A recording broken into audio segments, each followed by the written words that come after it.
Gli evitamenti emotivi sono quelli, esempio, ho delle conversazioni che non voglio fare, esempio con magari la mia compagna o il mio compagno, non voglio fare quella conversazione, non voglio avere quella discussione, perché se ho quella discussione mi devo esporre emotivamente. Questo è un evitamento e bisogna avere delle azioni per dire, per questo esempio, non voglio avere quella conversazione con la mia compagna, me lo scrivo, evitamento conversazione con Tizio e Caio, e ci deve essere dell'azione.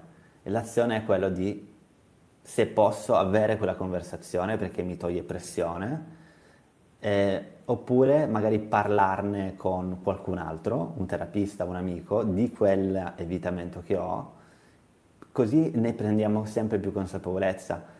Non possiamo più mettere giù e scavare roba, insomma, e metterla da parte perché il nostro corpo non ce la fa più.